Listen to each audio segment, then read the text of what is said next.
La tarea es hermosa.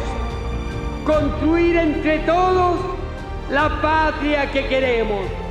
Libre, justa y buena para todos los chilenos.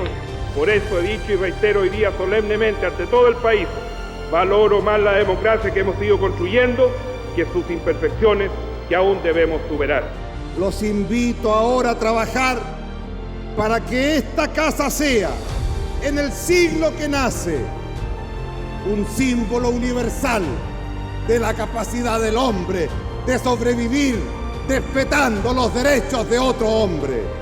No existe reconciliación que se construya sobre la ausencia de verdad, la ausencia de justicia o la ausencia de duelo. Porque Chile somos todos, porque en Chile no sobra nadie, salvo el odio, la maldad, la intolerancia y la violencia. La democracia la construimos juntos y la vida que soñamos solo puede nacer de la convivencia, el diálogo, la democracia, la colaboración y no la exclusión.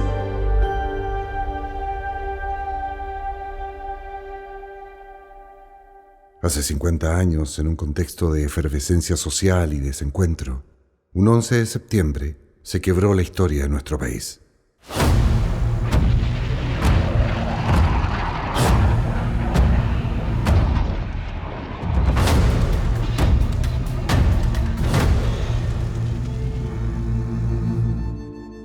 Se interrumpió el diálogo, se produjo un silencio infinito y vivimos quizás los días más oscuros que recordemos.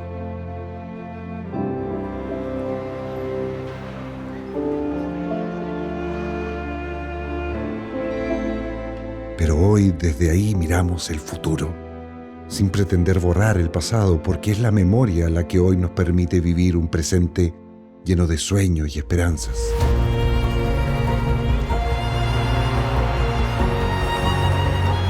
Una mujer y 5 hombres fueron elegidos para fortalecer la democracia y hacer de Chile un país más justo, unido y próspero.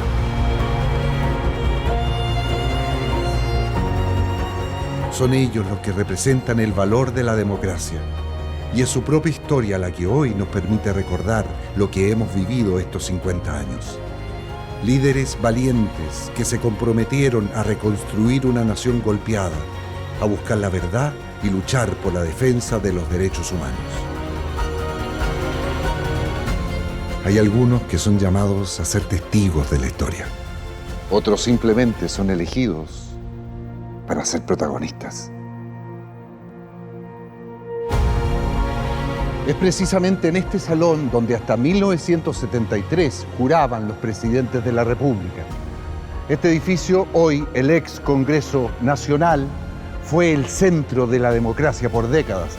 Pero, si queremos hablar de democracia, es imposible obviar la figura de Patricio Aylwin Azócar.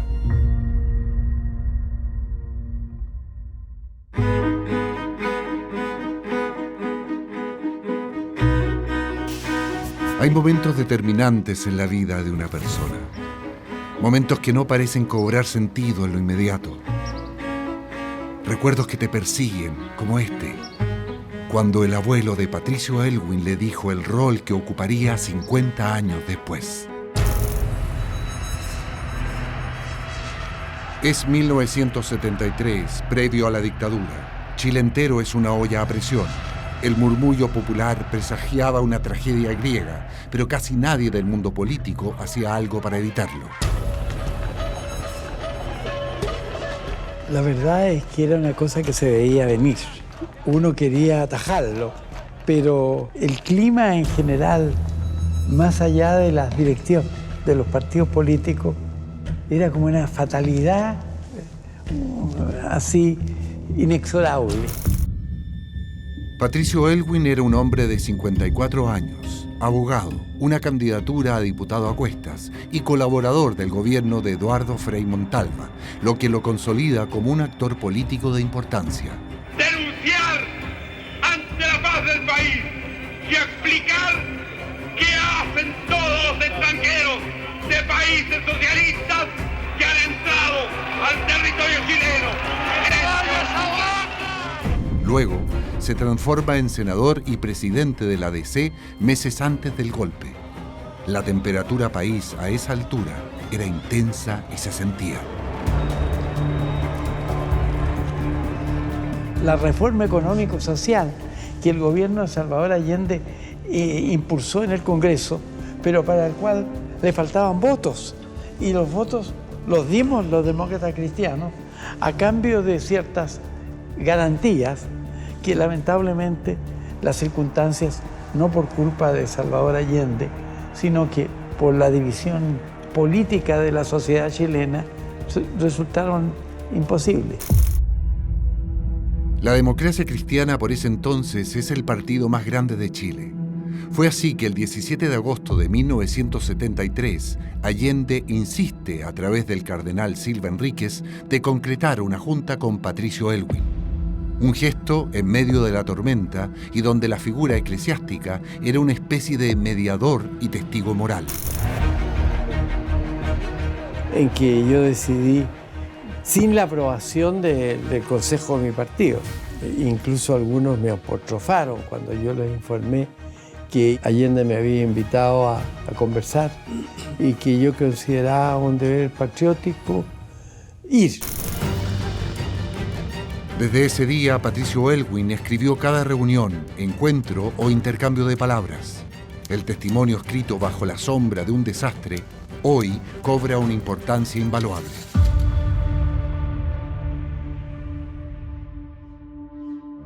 Fue una cena el 17 de agosto en casa del cardenal. Tuvimos una conversación muy franca y recíprocamente respetuosa.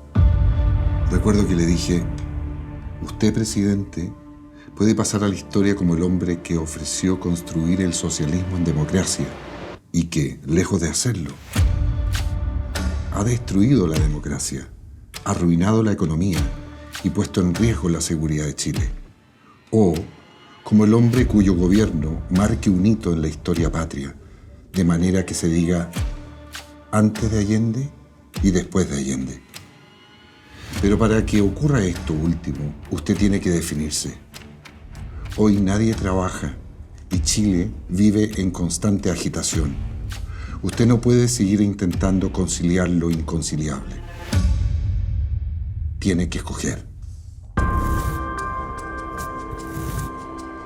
Y estaba reunido el consejo del partido, no sé si en una reunión formal, pero se habían juntado y me manifestaron que era un error lo que yo estaba haciendo, que ellos no estaban de acuerdo en modo alguno con el paso que yo daba. La verdad es que creo que la historia me va a dar la razón de que era necesario intentar.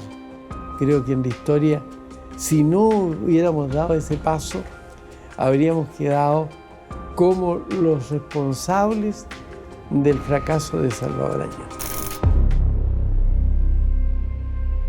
Conversamos hasta cerca de las 2 de la madrugada y él manifestó su acuerdo en algunas decisiones urgentes que le sugerí. Los días transcurrieron veloces sin que la situación política nacional superara su incertidumbre. El domingo 9 de septiembre nos llegaron rumores de que el presidente Allende hablaría al país al día siguiente y anunciaría la convocatoria a un plebiscito. Pero el discurso de Allende el 10 de septiembre simplemente no se realizó. Definitivamente algo estaba pasando. Sin embargo, según algunos testimonios, sería el 11 el día en que Salvador Allende anunciaría el plebiscito. El destino dijo lo contrario. Allende ni siquiera hubiera creído que se venía el golpe de Estado. La conducta de él era de un triunfador y que el mundo, él interpretaba el camino de progreso y de transformación social hacia la cual iba el mundo.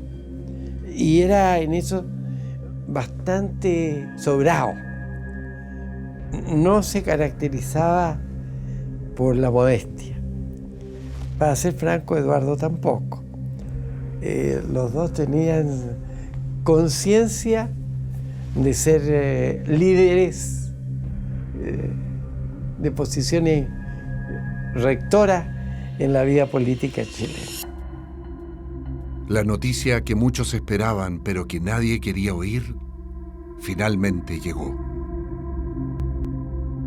Alrededor de las 8 de la mañana del martes 11 de septiembre de 1973, respondí un llamado telefónico. Era mi hermano Arturo que, con voz alarmada, me preguntó si estaba oyendo la radio. Me dijo que había golpe y me instó a irme de mi casa. Puse las noticias y esta vez era cierto. Había golpe de Estado.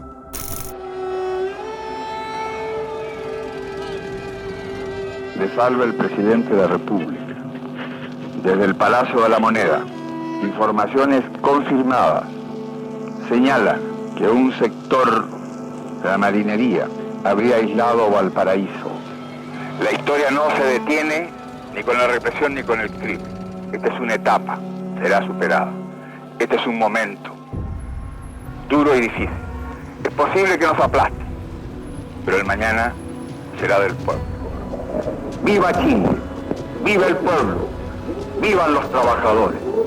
Estas son mis últimas palabras. Tengo la certeza de que mi sacrificio no será en vano. Mientras algunas emisoras llamaban a la resistencia y otras recomendaban no desplazarse, las fuerzas militares avanzaban hacia la Moneda. Mandé a mis hijos a casa de parientes y partí con Leonor, mi mujer, al lugar de reunión que habíamos fijado para la directiva del partido en caso de emergencia. Yo era senador y presidente de la Democracia Cristiana. Las calles de Santiago estaban vacías y las noticias de lo que pasaba en las cercanías de la Moneda hacían imaginar el peor de los escenarios.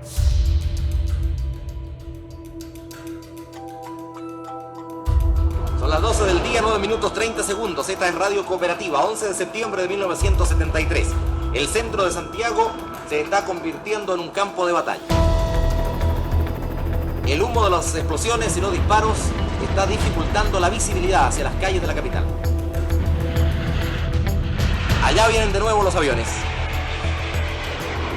Allá van. Abandonamos momentáneamente nuestro puesto de observación por haberse constituido por el momento en una fuente de peligro, ya que hubo incluso conato de disparar hacia este puesto. Y que en este instante los aviones pasan sobre la Moneda. El caos estaba desatado. Al mirar el país, pareciese que una película grisácea recubre cada rincón de Chile.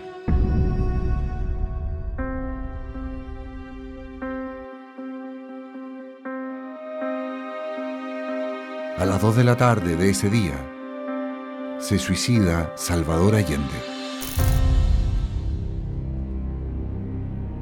4 oportunidades se le pidió que se rindiera garantizándole la vida y enseguida que se le llevaría al país donde él quisiera con su familia. A esa altura, muertes, torturas, desapariciones abundan en nuestro país. Un mes después las cosas no mejoran y la tensión es constante. La mente de Patricio Aylwin está en muchas partes a la vez. Pero sabe que una importante reunión se avecina. Es el nuevo Chile, o más bien, el que imponía la junta militar. Sus palabras a medios extranjeros ya habían generado incomodidad entre los comandantes. Oui, nous croyons que le presidente Allende. No creemos que los partidos políticos puedan ser suprimidos por simple decreto. Al poco tiempo, Patricio Aylwin, tras insistir varias veces, es recibido por el alto mando para ver cómo convivirá la actividad política con el nuevo presente. Esa reunión marcará un hito.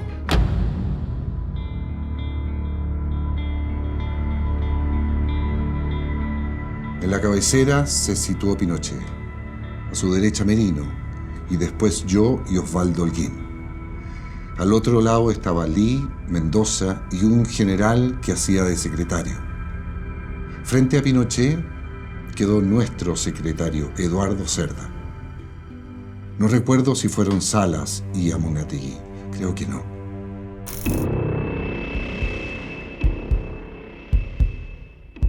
Tan pronto estuvimos sentados, el almirante Merino sacó un enorme revólver que al parecer tenía al cinto y lo puso sobre la mesa.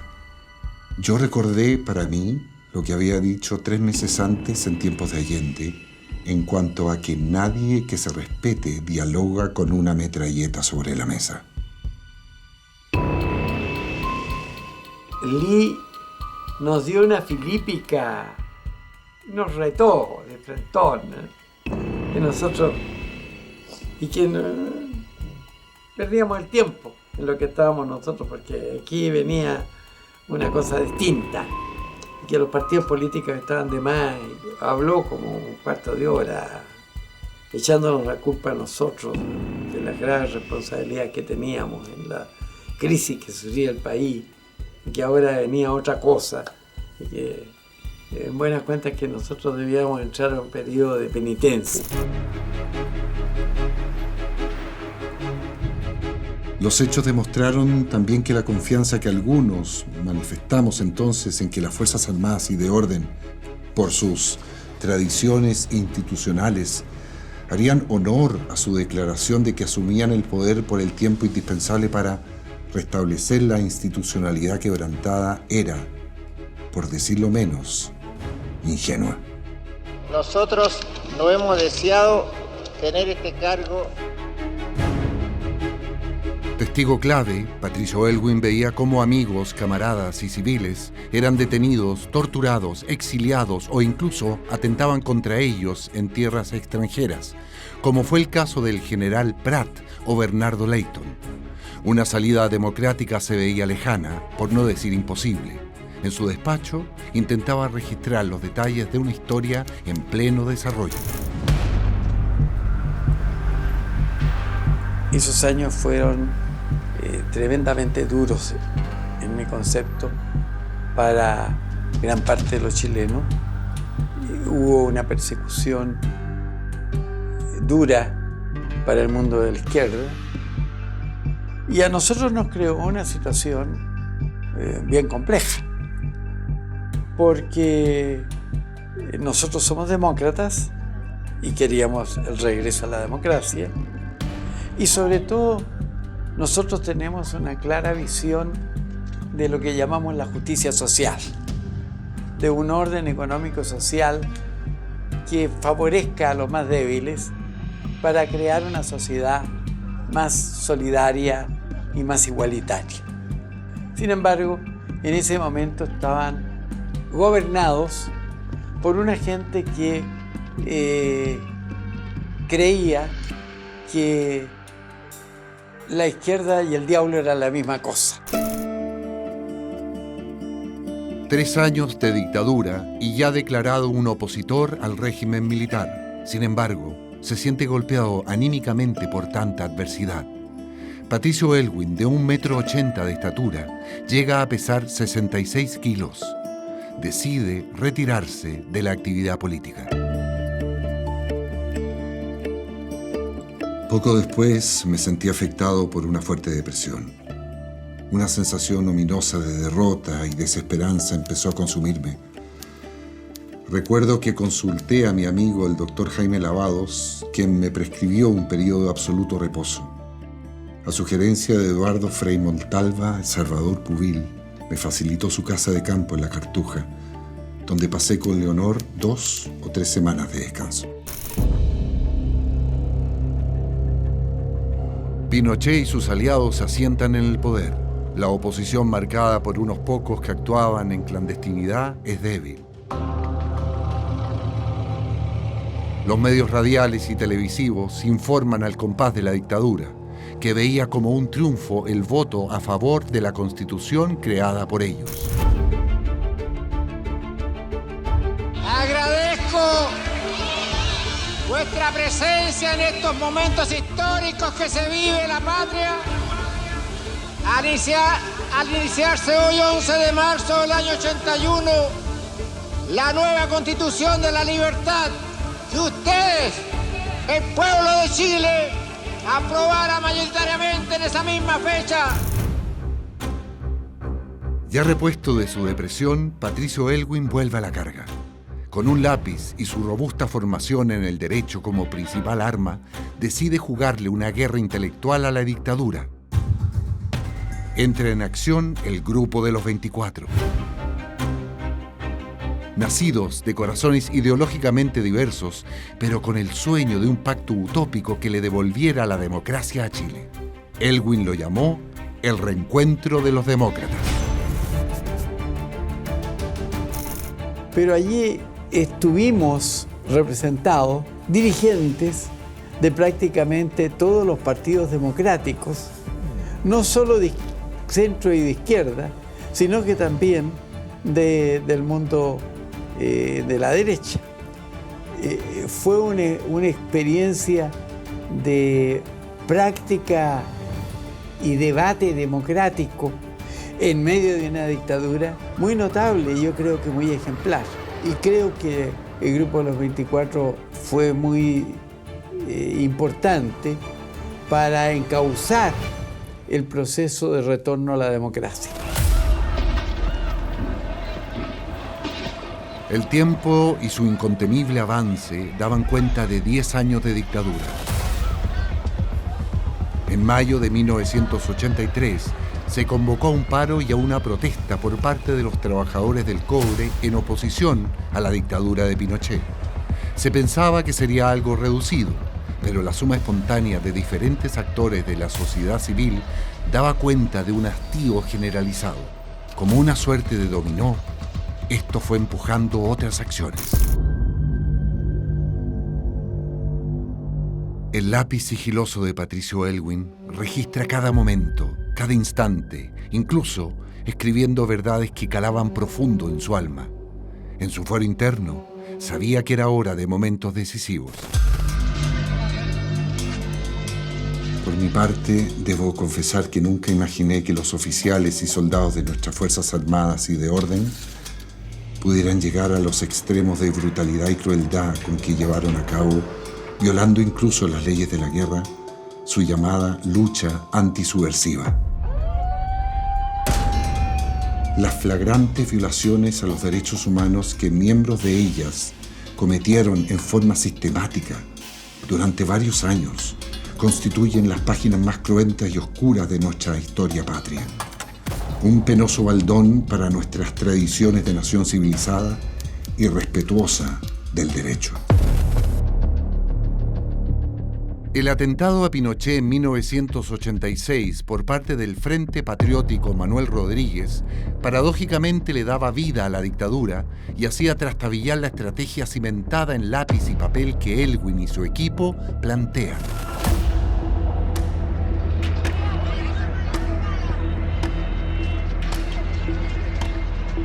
Pero sumado a lo anterior, las constantes protestas forzaron a llamar a un plebiscito para el 5 de octubre de 1988. Se entraba en tierra decisiva, donde solo había dos opciones, el sí y el no.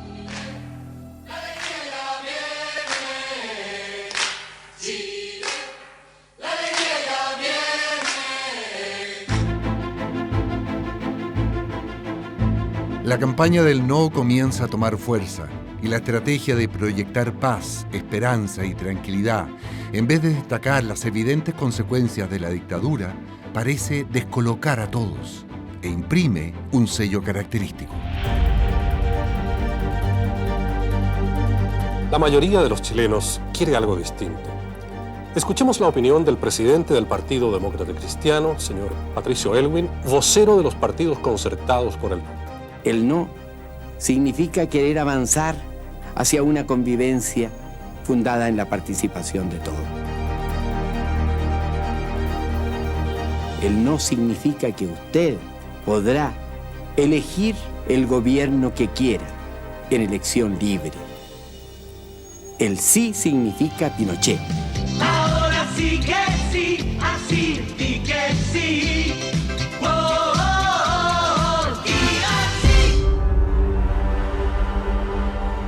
Por su parte, la campaña del sí hacía lo suyo. Augusto Pinochet, el designado por los comandantes en jefe de las Fuerzas Armadas como el único candidato que representaría la dictadura en la consulta ciudadana, hacía su propia campaña, esta vez vestido de civil.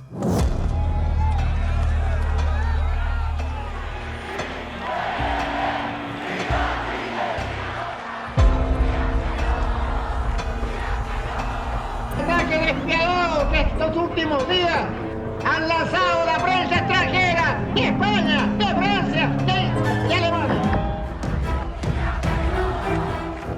Los bandos están claramente establecidos y el día de la votación, el 5 de octubre del 88, paraliza el país. Rostros de nerviosismo y ansiedad se traspasan a las urnas. Más de 15 años sin elecciones hacen de ese día un récord en inscripción de votantes.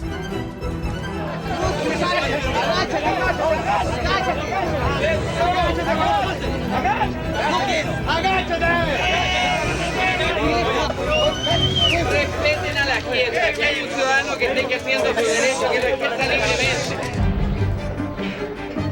En el entorno del no hay desconfianza por los resultados que se puedan dar. La experiencia de la votación de la Constitución del 80 había dejado un sabor amargo respecto a la transparencia. Los cómputos leídos durante el día daban siempre por ganador al sí, pero la muestra de votantes era muy pequeña. Eso molestaba profundamente a Elwin y a los partidarios del no. El país tiene derecho a la verdad. Volvemos a hacer un llamado a la serenidad, a la reconciliación y a la paz.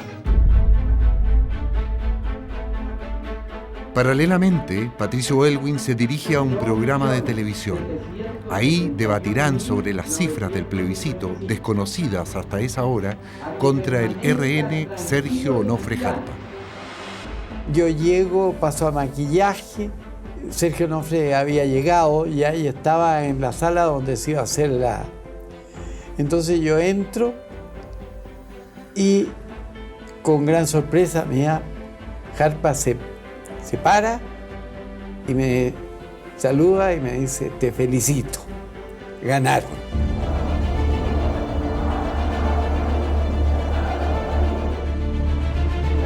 La celebración inunda las calles de Santiago y el país.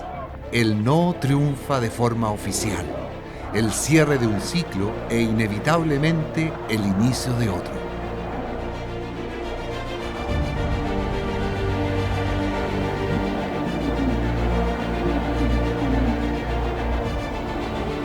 No más chilenos que tienen que emigrar a otras tierras a conseguir el trabajo que su patria no les da.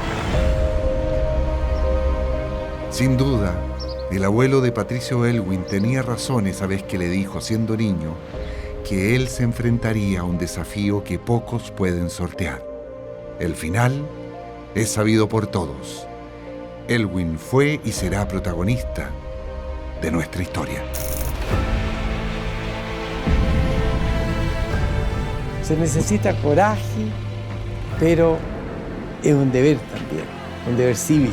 Si uno cree en el destino de su patria, cree que tiene que hacer algo porque su patria esté mejor y que el común de los chilenos viva mejor, que haya un porvenir de progreso, de mayor justicia, de mayor solidaridad, yo creo que tiene que meterse.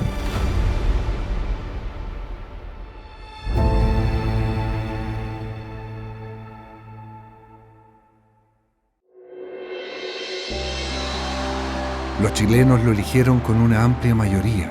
La democracia era recibida con emoción y esperanza. Comenzaba un largo camino de reencuentro y unidad.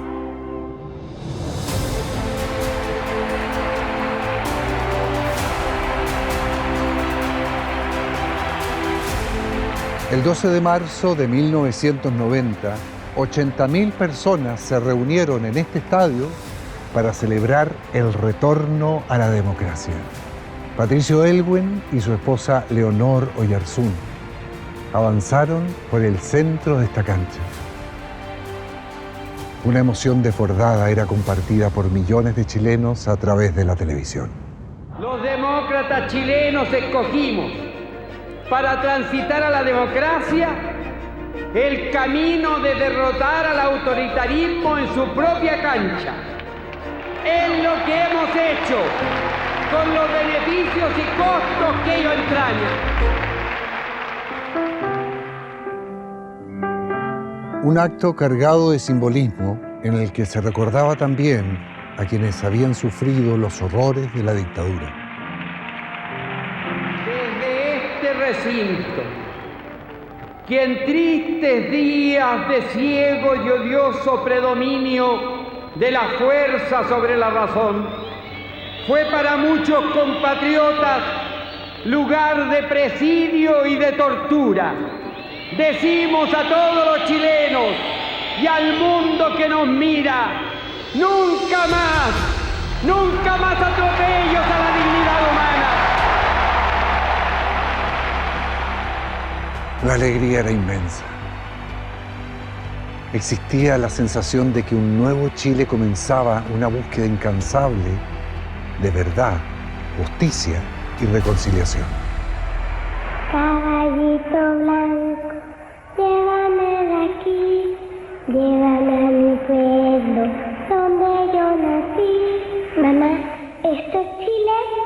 Sí, hija, esto es Chile, nuevamente. Cecilia Domínguez Valverde, bienvenida al Estadio Nacional 33 años después, aquí con la misma caja. Sí. Debe ser profundamente emocionante, ¿no? Lo es. Te quiero invitar a ver unas imágenes para emocionarte aún más. Vas con tu madre. Sí, voy con mi mamá.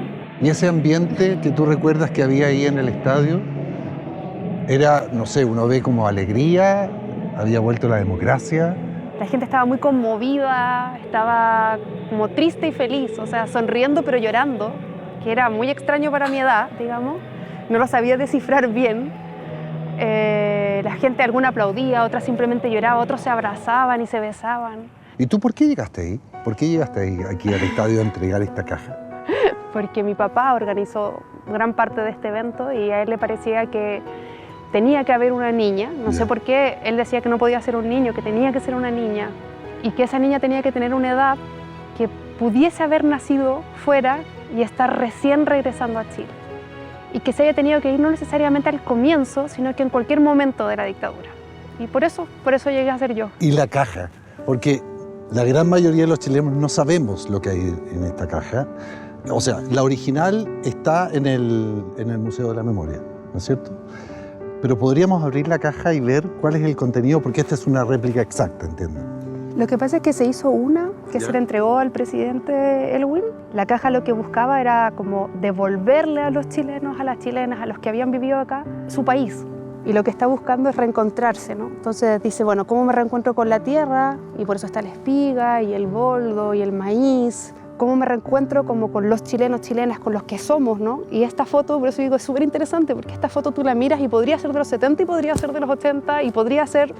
O sea, es una foto como que no tiene mucho tiempo y lo que busca es como ver a nuestra gente, reconectarse con ella, volar con el volantín, como lograr que volvemos a volar, volvemos a pensar, a planificar, a soñar, ¿no? El espejo, que es para reencontrarte contigo mismo en esta tierra, que suena fácil, ¿eh? Pero la mayoría de las personas que lucharon contra la dictadura, cuando se volvió a la democracia, costó mucho que se reencontraran con ellas mismas, porque se habían suspendido tanto que en esta nueva realidad era como volver de la guerra.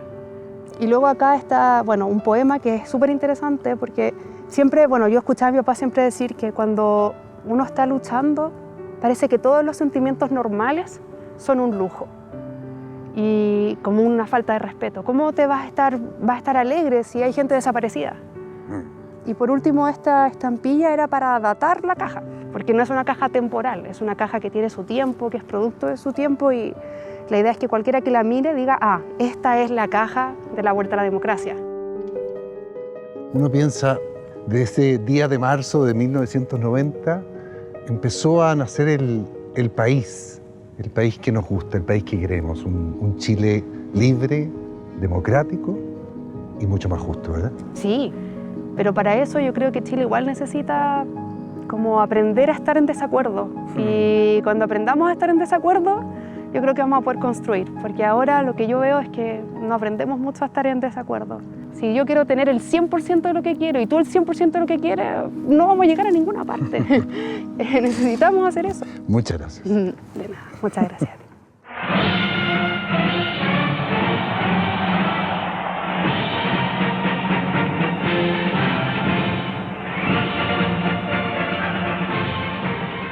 En medio de esta algarabía, el presidente Elwin pronunciaría uno de sus discursos más emblemáticos y memorables.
Años más tarde, este estadio honraría a las víctimas con este memorial que nos recuerda que un pueblo sin memoria es un pueblo sin futuro.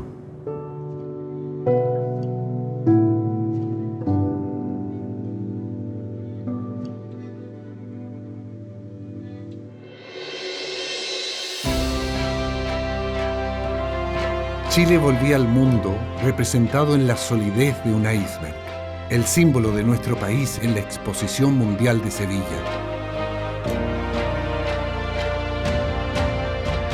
Mucho menos frío fue otro logro internacional, la conquista de la Copa Libertadores por Colo-Colo en 1991.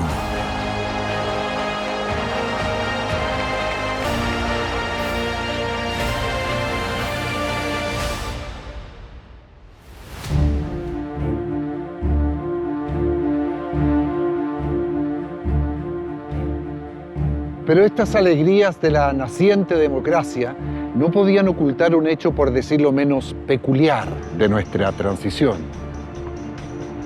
El general Pinochet seguía siendo el comandante en jefe del ejército y mantenía su poder ahí, sentado a metros de la Moneda. Elwin enfrentaba así las amenazas del ex dictador.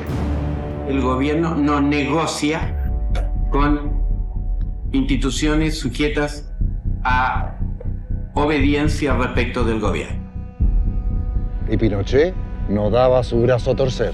El ejército de Chile no aceptará ser situado ante la ciudadanía en el banquillo de los acusados por haber salvado la libertad y la soberanía de la patria.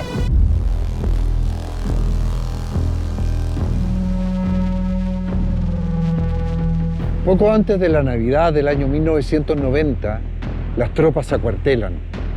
La primera amenaza. Pues si nosotros no tenemos por qué avisar de los ejercicios del gobierno, señorita, son cosas del ejército. Años después, vendría el llamado boinazo.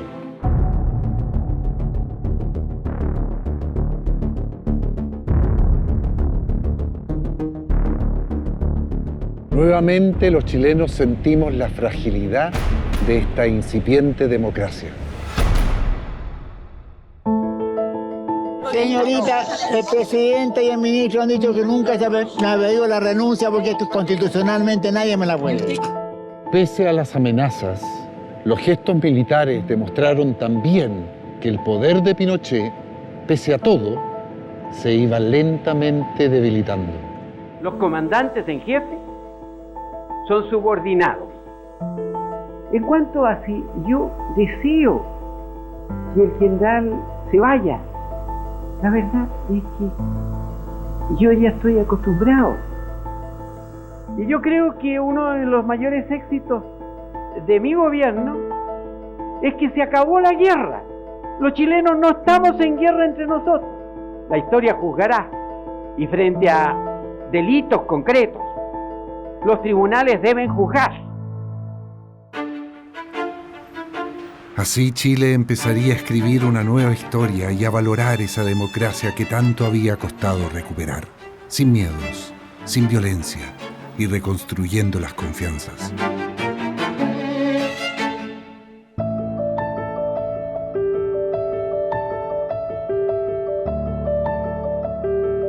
Colocado en un tránsito histórico, pagaré con mi vida la lealtad del pueblo.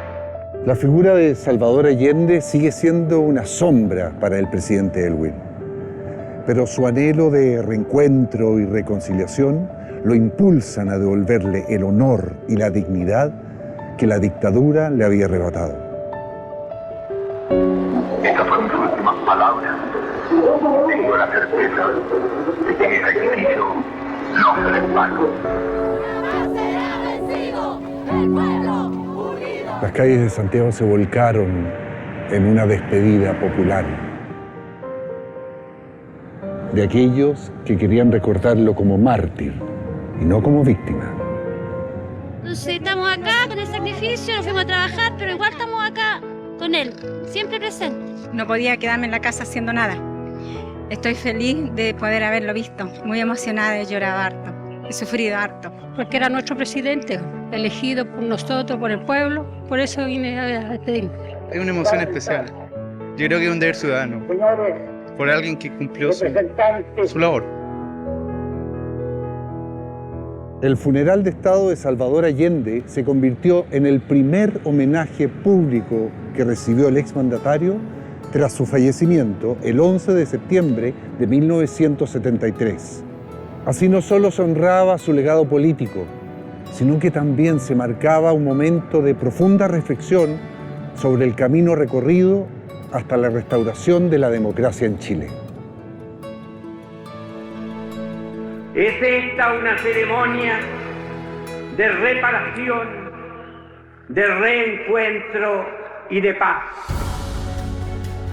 De reparación porque al llevar a cabo estas solemnes exequias estamos reparando el injusto error de que se hayan dilatado por tanto tiempo las honras fúnebres que toda comunidad humana rinde a sus muertos, especialmente a quienes en su vida terrenal sobresalieron entre sus contemporáneos. Una de las tareas principales de Elwin era la economía. Más de un tercio de los hogares chilenos estaba bajo la línea de la pobreza en 1990. Pero llega la inversión y el crecimiento, y los malls se transforman en las nuevas plazas públicas.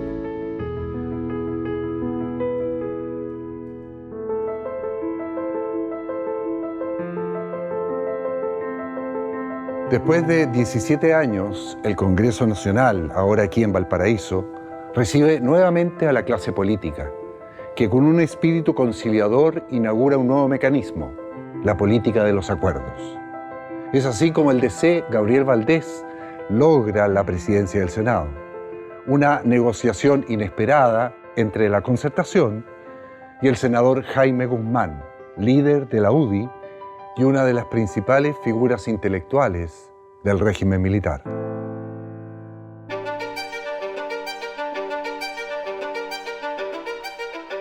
Pero Guzmán seguía siendo un férreo defensor de la obra de Pinochet y se enfrentaría tenazmente a quienes pretendían liberar a los presos de la dictadura.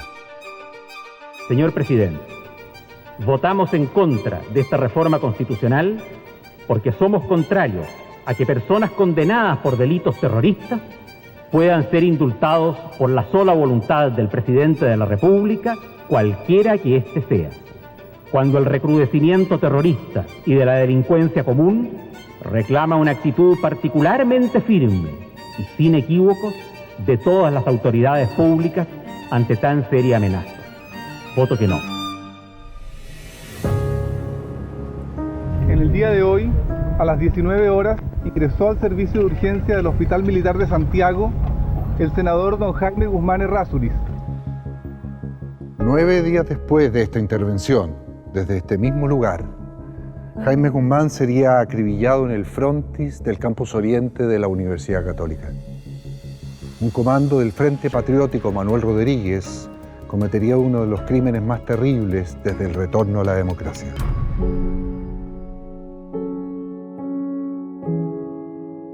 Lamentablemente, nuestro nuevo enlace es para comunicarle el fallecimiento del senador Jaime Guzmán.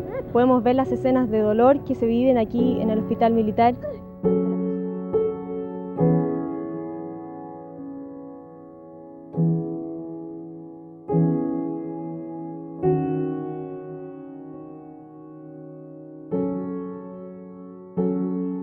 Era Guzmán el primer y único senador en ejercicio en ser asesinado.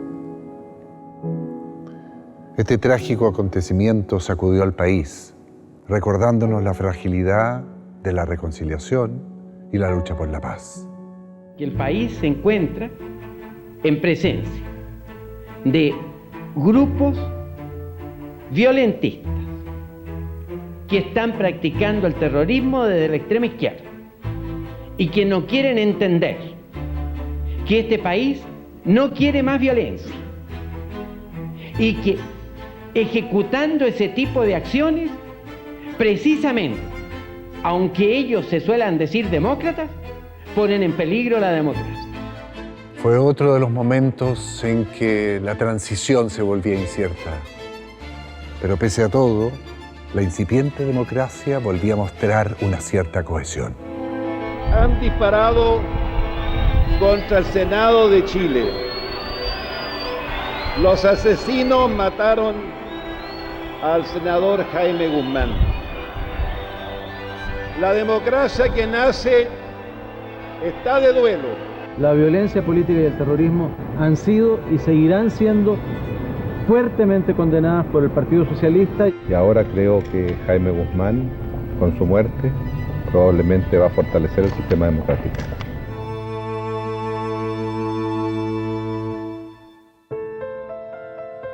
Patricio Aylwin. Su liderazgo y visión transformaron el país, reconstruyendo los cimientos de una nación fracturada.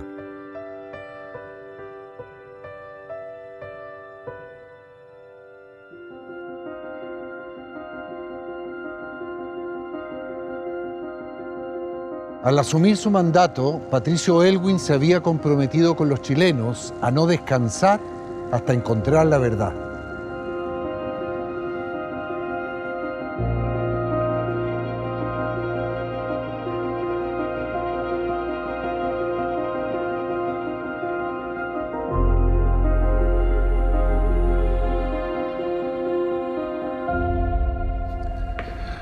Durante 17 años, un secreto a voces fue ignorado por el Estado chileno. Las muertes, las torturas, las violaciones a los derechos humanos fueron una dolorosa realidad en nuestro país. Que los detenidos desaparecidos no son un número ni una palabra, sino que son hombres, mujeres, niños, familias completas que están desaparecidas. Yo sufrí mucho todo este tiempo esperándolo, buscándolo por todas partes. ¿Y qué es lo que me voy a llevar de él? A él se lo llevan el 24 de septiembre, junto con mi marido. Y me dijeron que al otro día iban a dar una interrogación y al otro día llegaban. Hasta la fecha todavía no llegan. No lo dudó y decidió formar la Comisión Nacional de Verdad y Reconciliación, conocida como Comisión Rettig. Chile tiene vocación de entendimiento y no de enfrentamiento. No se puede progresar profundizando las divisiones. Es la hora del perdón y la reconciliación.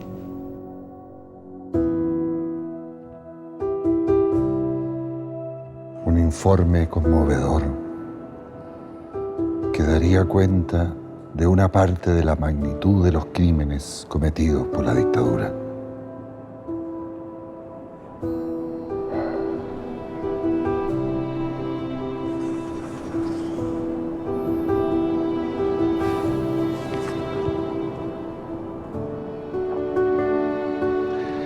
El 4 de marzo de 1991, Patricio Aylwin, en un acto de valentía, mira a Chile de frente y decide dar un paso histórico. Pidió perdón.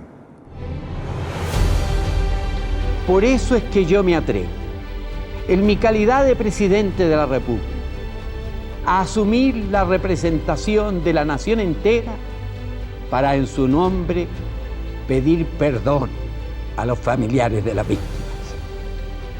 Por eso también pido solemnemente a las Fuerzas Armadas y de Orden y a todos los que hayan tenido participación en los excesos cometidos que hagan gestos de reconocimiento del dolor causado y colaboren para minorarlo.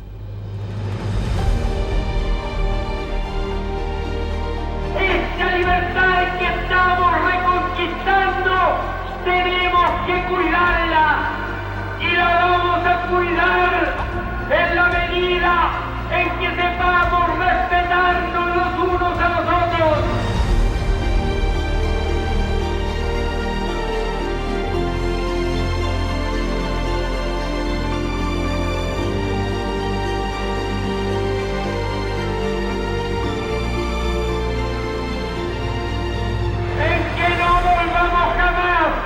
Convertirnos unos chilenos en enemigos de otros chilenos.